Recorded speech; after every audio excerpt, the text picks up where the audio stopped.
stop whatever you're doing right now, because what I'm about to walk you through is not political commentary, and it is not a conspiracy theory.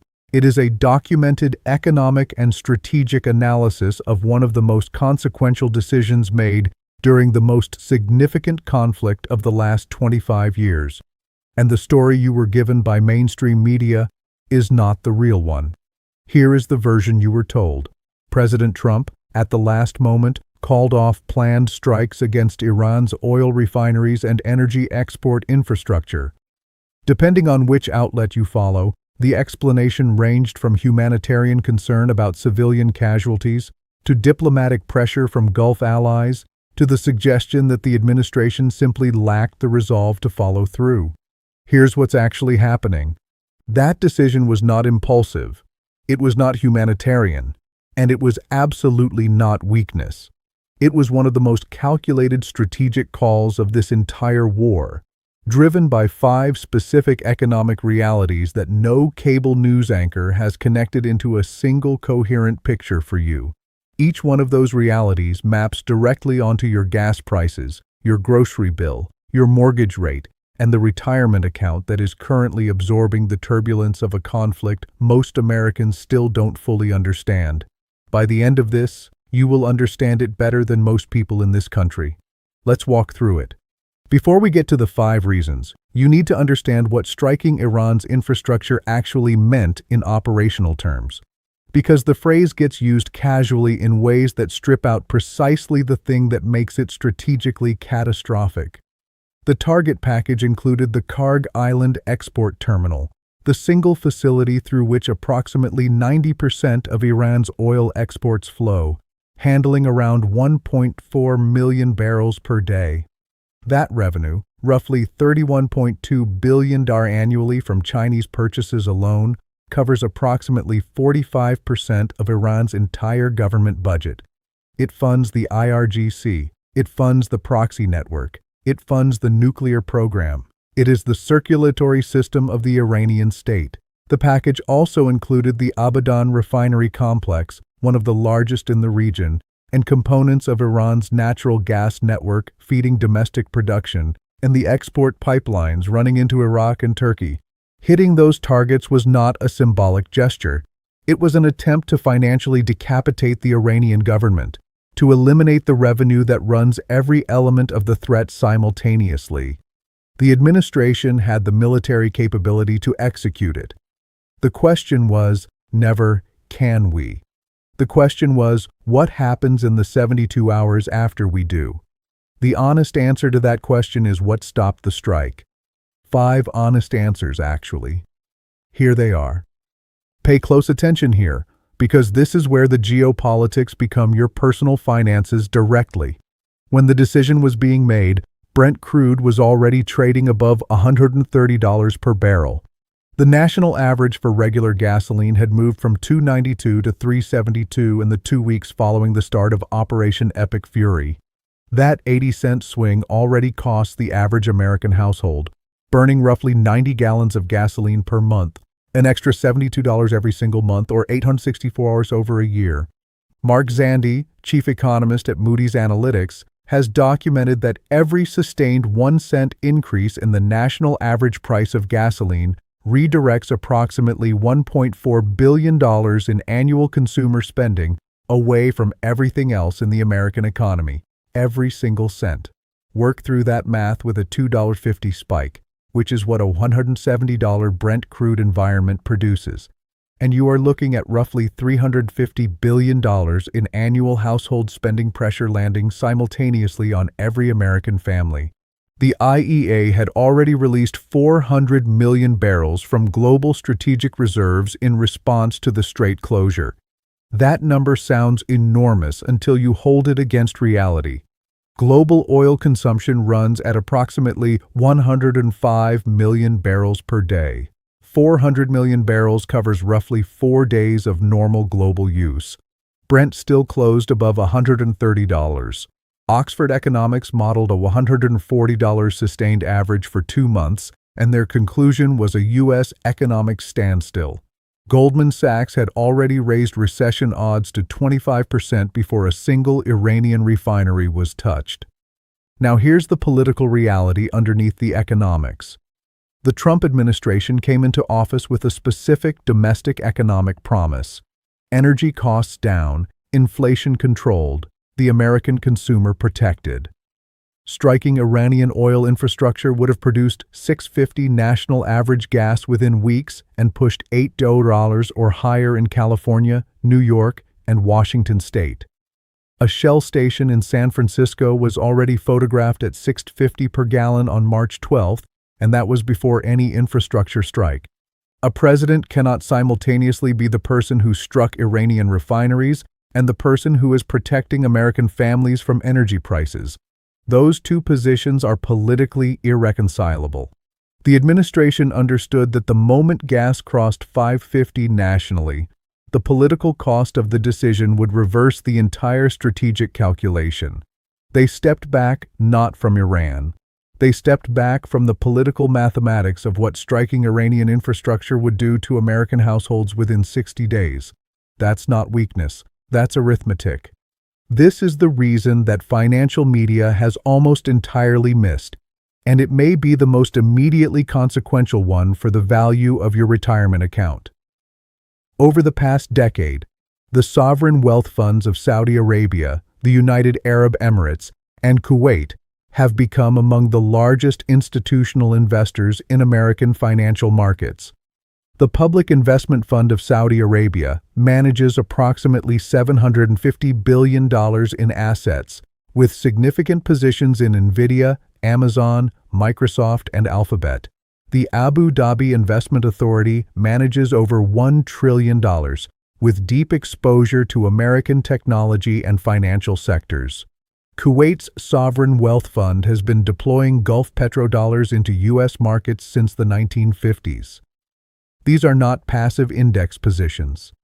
These are strategic allocations accumulated over decades, representing one of the primary mechanisms by which petrodollar recycling sustains the valuations of the companies that define the American stock market.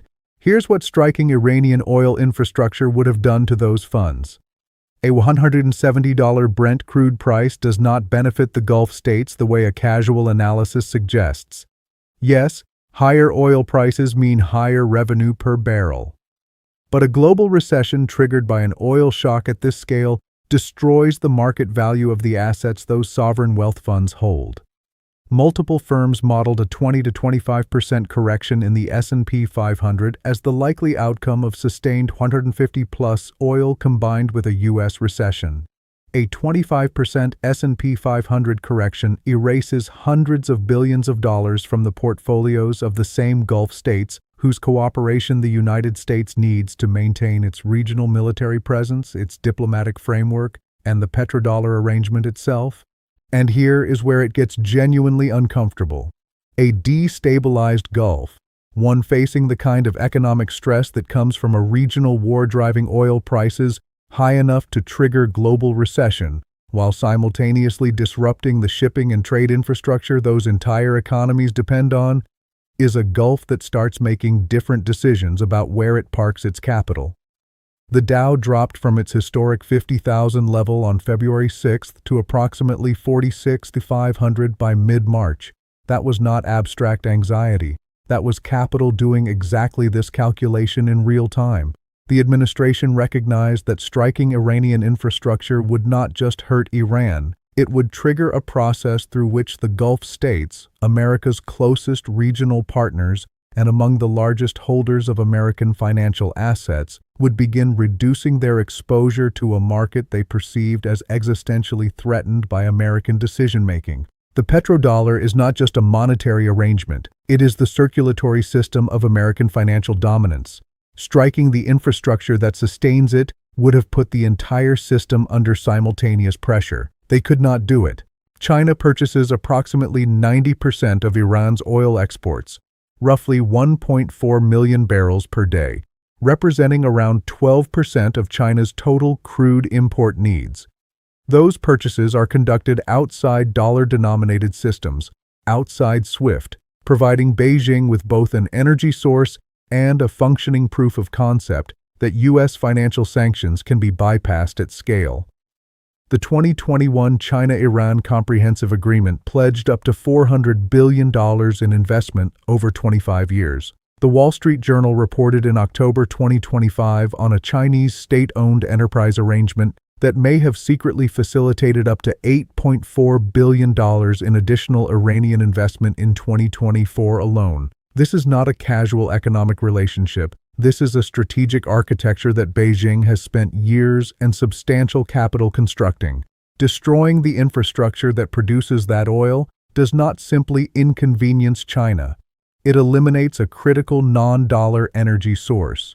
It signals that the United States is willing to use direct military force to dismantle economic arrangements that compete with dollar dominance. And it hands Beijing both a pretext and a motivation for the response option that Washington least wants to provoke. China holds approximately $780 billion in U.S. Treasury bonds. That number has been declining gradually for years, but it remains large enough to matter enormously in any sustained reduction program. Here is the chain that connects Treasury bonds to your mortgage. The 30-year fixed mortgage rate tracks the 10-year Treasury yield with a lag of days to weeks. When foreign central bank demand for Treasury bonds weakens, yields rise. When yields rise, mortgage rates follow. Mortgage rates had already moved from 5.99% on February 27 to 6.29% by March 12, a 30 basis point jump in 2 weeks, driven primarily by inflation expectations from rising oil prices.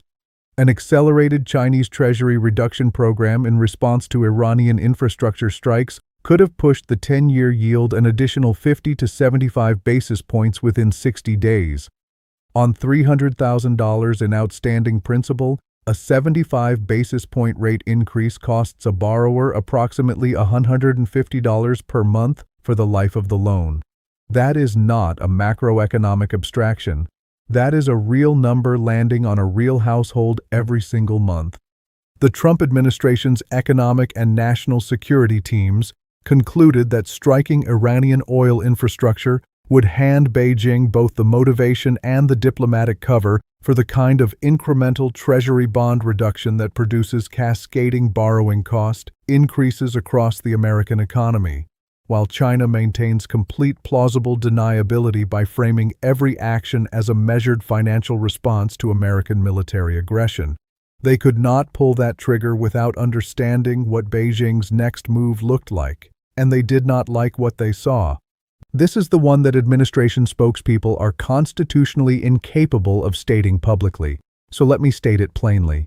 Iran, as of the decision date, held an estimated 440 kilograms of uranium enriched to 60% purity. The Defense Intelligence Agency assessed in May 2025 that Iran would need probably less than 1 week to produce enough weapons-grade uranium for a single nuclear device. The Office of the Director of National Intelligence reported in November 2024 that Iran's accumulated fissile material, if further enriched, would be sufficient for more than a dozen weapons. Iran has not crossed the weaponization threshold.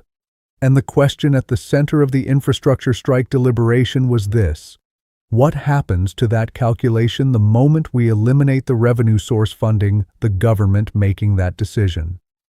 The Iranian nuclear shadow strategy, staying at 60% enrichment rather than crossing to 90%, keeping the unplayed card face up on the table, works only as long as the Iranian government has enough institutional stability to maintain that strategic restraint.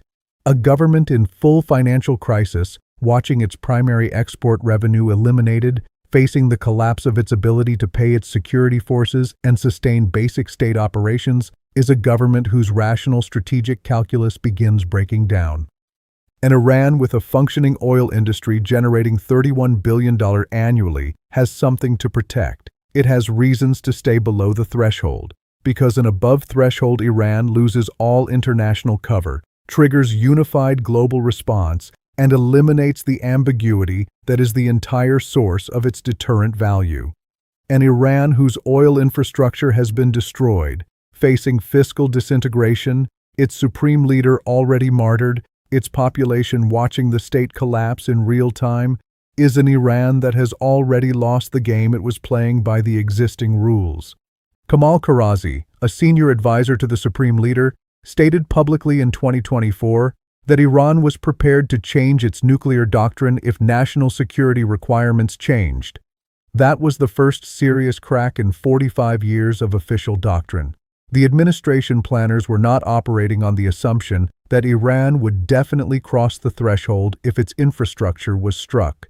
They were operating on the calculation that the probability of that outcome went from very low to genuinely uncertain, and that a genuinely uncertain nuclear threshold, in the context of an already escalating regional war, was a risk they could not price.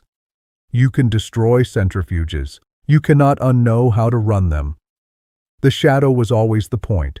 The bomb was only ever the excuse for it, and eliminating the revenue that kept the shadow stable without a clear answer to what replaces that stability was a bet the administration decided they could not take. Here is the operational reality that gets lost in every conversation about what striking Iranian infrastructure would accomplish militarily. Iran's military doctrine, what Iranian Foreign Minister Abbas Araghchi has explicitly described as mosaic defense, is built on a single foundational lesson from the Iran-Iraq War of 1980 to 1988. Centralized military infrastructure that an enemy can identify and destroy is a vulnerability, not a strength. Everything Iran has built militarily since 1988 has been designed around that insight. Iran's primary offensive weapon in this conflict has been the Shahed drone, with a production cost between $35,000 and $50,000 per unit. Production at peak capacity runs approximately 500 units per day. Estimated stockpiles reached around 80,000 drones. The American interceptor system, Patriot missiles, THAAD batteries, costs approximately $1 million per interceptor. Given that interceptors miss, 2 or 3 missiles frequently go up against every incoming drone. The cost ratio, at its best, runs $1 of Iranian offense against $20 to $60 of American defense. Multiply that across tens of thousands of engagements and the financial pressure becomes structural. Now, here is the specific problem with infrastructure strikes in that context. When you strike a centralized target, a refinery, an export terminal, you execute one decision and you get one outcome.